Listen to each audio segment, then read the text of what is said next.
a conversation you had, a meal you ate, a drive you took. Got it? Now notice something about how that memory feels. It doesn't feel hopeful. It doesn't feel uncertain. You're not wondering whether it will happen or trying to convince yourself it was real. There's no anxiety in it, no grasping, no effort to believe. It just is. It happened, it's done, it's a fact of your experience, quiet, settled, requiring absolutely nothing from you to maintain its reality. That feeling, that specific, unassuming, completely undramatic feeling of something already done, that is what I am going to teach you to bring to your desire tonight.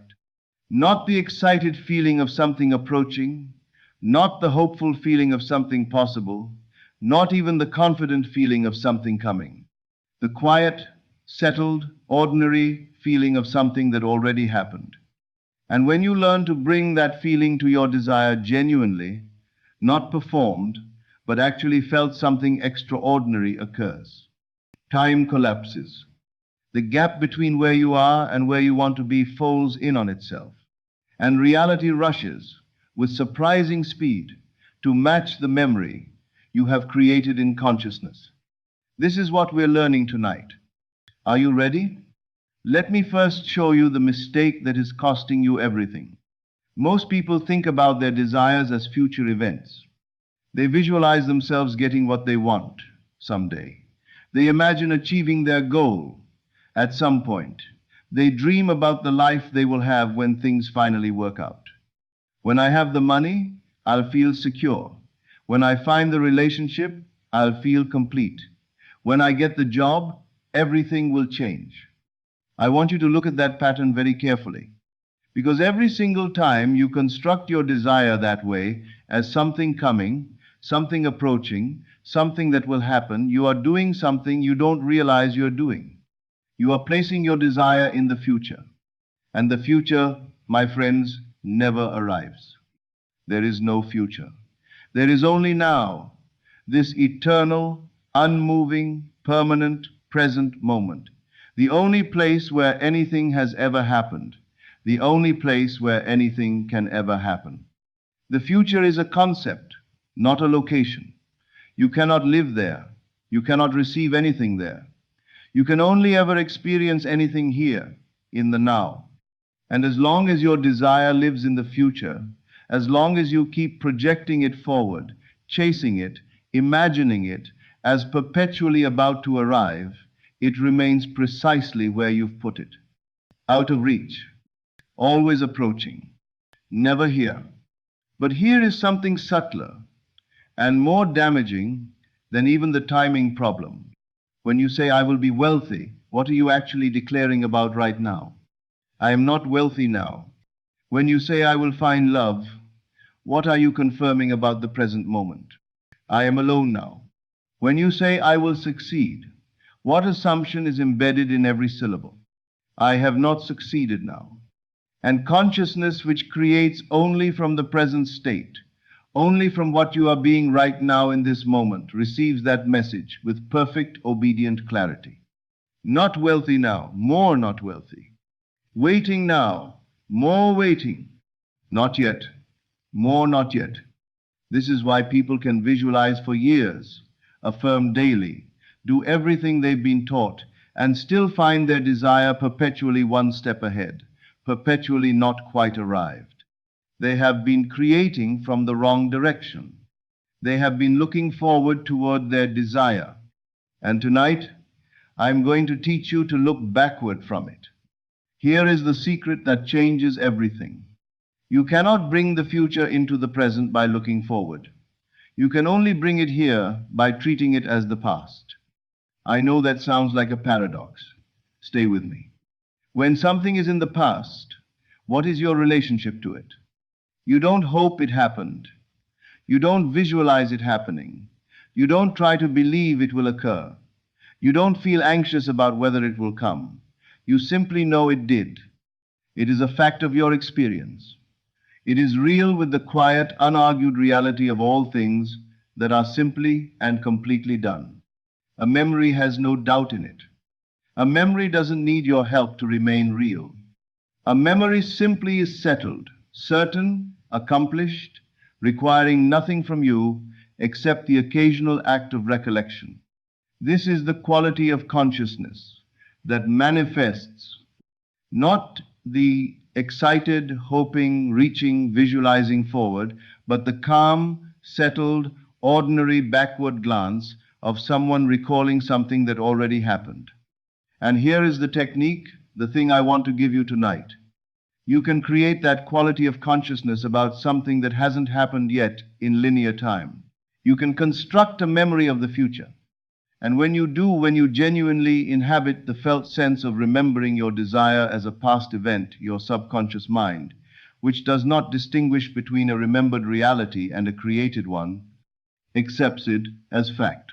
And when your subconscious accepts something as fact, it reorganizes everything, your perceptions, your actions, the opportunities you notice, the words you say, the rooms you walk into to match that fact. The bridge builds itself. The path appears. Reality rushes to catch up with the memory. Here is the technique precisely. Tonight, before sleep, you are going to do something unusual. You are going to teleport.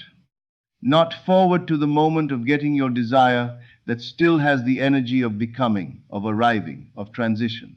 I want you to go further than that. Jump ahead to a moment after your desire has been fulfilled and has had time to become ordinary. If you want money, don't imagine receiving it. Teleport 3 months after you became financially free. The money has been there long enough that it no longer feels exciting. It feels normal. It's just how your life is now. If you want a relationship, don't imagine meeting someone. Jump to 6 months into the relationship. The newness has settled. This person is simply part of your life. You can't quite remember what it felt like before them. If you want a healing, don't visualize recovery beginning. Teleport to a year after your health returned. Your body feels simply like your body again, capable, present, unremarkable in the best possible way. After, not during, after. Because after has the energy of being. During still has the energy of becoming. You want the feeling of already settled into, already normal, already just. This is my life. Now, from that future position, you are going to look backward. You are going to remember. You are going to recall how it all came to be. Not project forward to how it might happen. Remember back to how it did. Let me make this specific. You want a beautiful home. You've been trying to manifest it. You've been visualizing receiving it, imagining the moment of getting the keys, picturing yourself walking in for the first time. Tonight, instead, close your eyes and teleport. You are now sitting in that home, 6 months in. The boxes are long unpacked. You know where everything is. This is simply where you live. And from that position, from that settled, ordinary, this is just my life position, you begin to remember. I remember the day we got the keys. I was so relieved. Everything had been so uncertain for so long, and then suddenly it was just done. I remember calling my mother from the driveway, barely able to get the words out. I remember the first morning I woke up here, that particular quality of light through the bedroom window, and thinking, this is real. This is actually mine. Do you feel the difference? You are not hoping, you are not visualizing, you are not trying to believe. You are remembering. And remembering carries a quality of consciousness that forward projection simply cannot access the settled, unargued, quietly certain quality of course. It happened. It's done. Now let me explain why this works at a deeper level. Because understanding the mechanism will make your practice more powerful. Your subconscious mind does not have a calendar. It does not experience linear time the way your conscious mind does.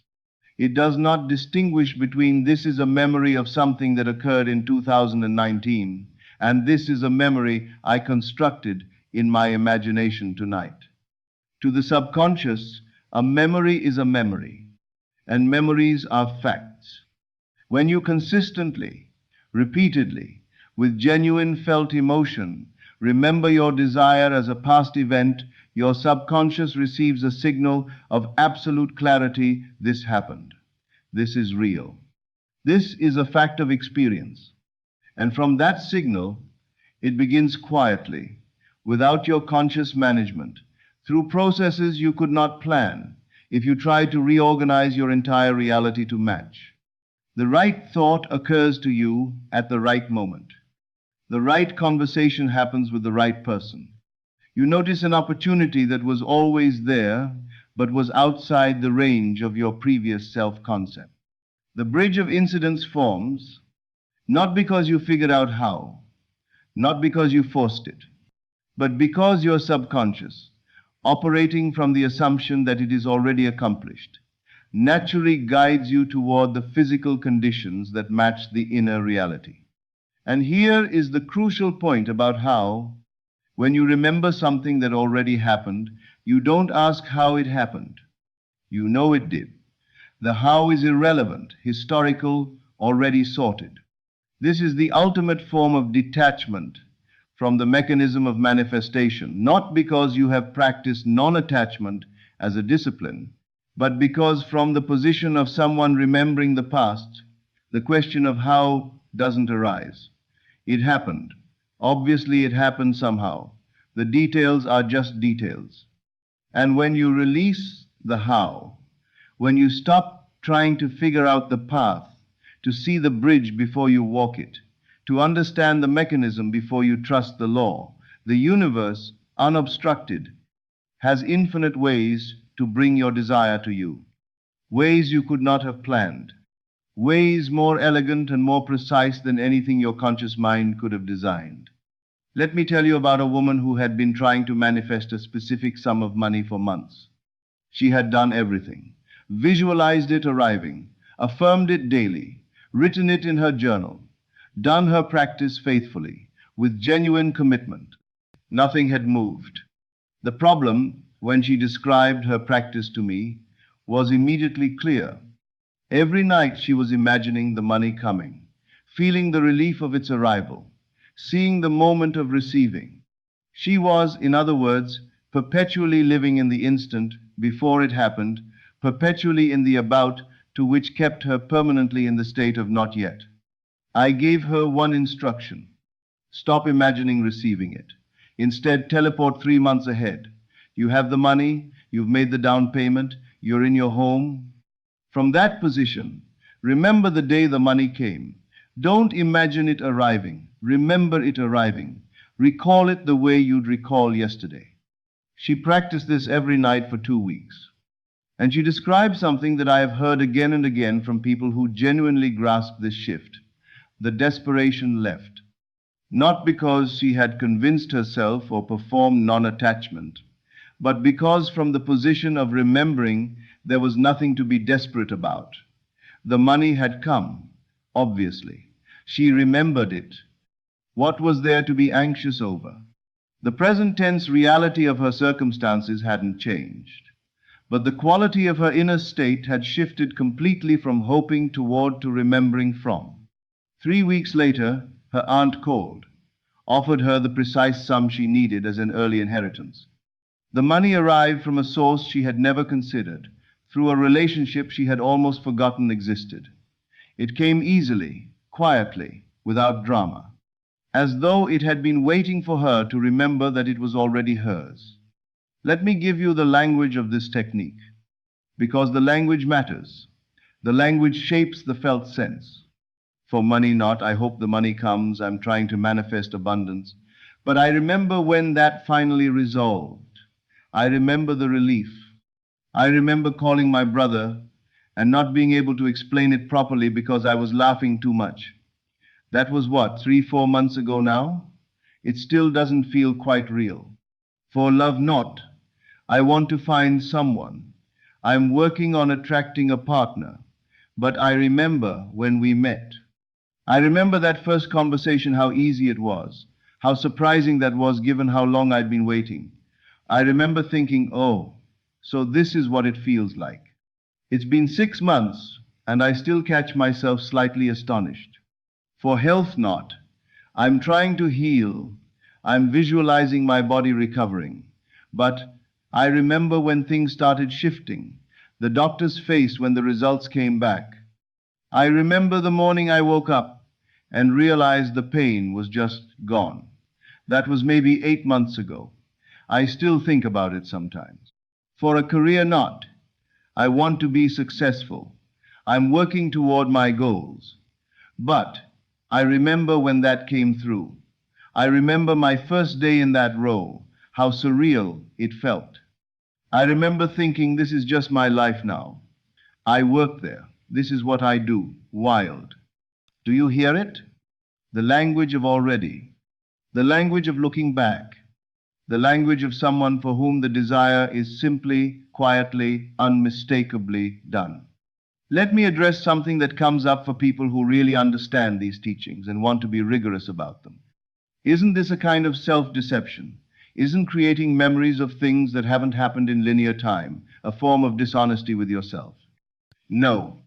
And understanding why not will make your practice both more honest and more powerful. Here is what is actually true at the level of consciousness that this teaching is pointing toward.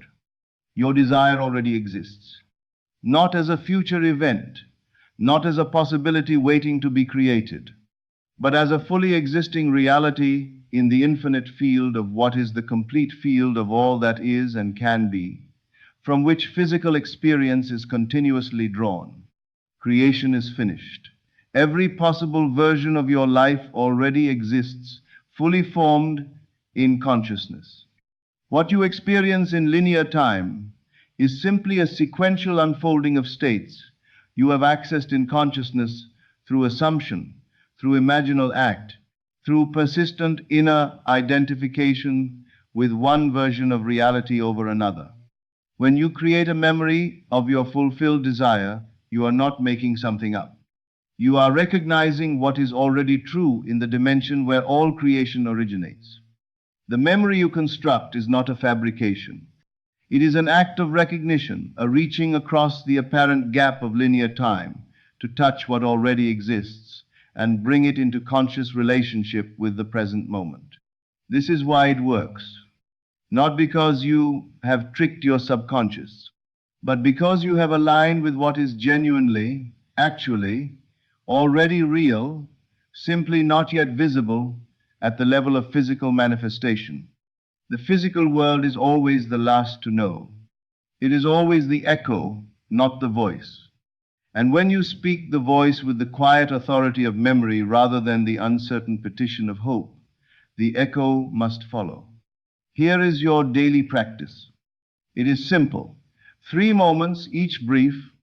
Morning. Before you get out of bed, 2 minutes. Teleport to your desired future. You are already there. It has been months. From that settled, ordinary place, glance back. Remember how it came. Let the feeling of that happened be the first quality of consciousness you carry into the day. Throughout the day, every time your desire enters your mind, catch the direction of your thinking. Are you looking forward toward it, projecting it into the future, hoping for it, wondering when? If so, shift the direction. Look backward from it. Oh yes, that's done. I remember that, even for a moment, even briefly. Redirect the mental gaze from forward to backward, from hoping to remembering. Evening, before sleep, the full practice. Close your eyes. Teleport to your desired future well past the moment of arrival into the ordinary after. Live in that moment. Feel the normalcy of it, the settled quality of it. Then create the memories looking backward, the day it came, the conversation you had, the call you made, the moment you knew it was real. Make the memories vivid, specific, sensory, the kind that stick, and fall asleep inside the feeling of remembering, not the feeling of wanting. Not hoping, not visualizing forward, not trying to believe, remembering. Carry that quality into sleep, and your subconscious will carry you through the night. working quietly and without your interference toward the physical conditions that match the inner fact. I want to close with the deepest version of what I've been teaching tonight. When you teleport to your future and remember backward, you are not really traveling through time. There is no travel required, because past, present, and future are not separate locations. They are not different rooms in the house of experience, arranged sequentially along a corridor. They are all here, all now, all simultaneously present in consciousness, which exists outside time entirely, which contains all of time the way the ocean contains all of its waves. What you call the future is not a place ahead of you. It is a place that is already present in the deeper sense of that word, the sense that means fully real, fully existing, fully accomplished, simply not yet perceived through the slow instrument of physical sense. When you remember your desire as already done, you are not creating a fiction about the future. You are removing the illusion that it isn't already here. You are recognizing a truth that has been true all along. It already happened. Not tomorrow. Now, in the only dimension that actually creates, in consciousness, which is the substance from which all time and all things are made. Your desire is already done in consciousness. The only question has ever been whether you are willing to remember it. So tonight, before you sleep, close your eyes, teleport, go past the arrival, past the transition, into the ordinary, after into the life where it has been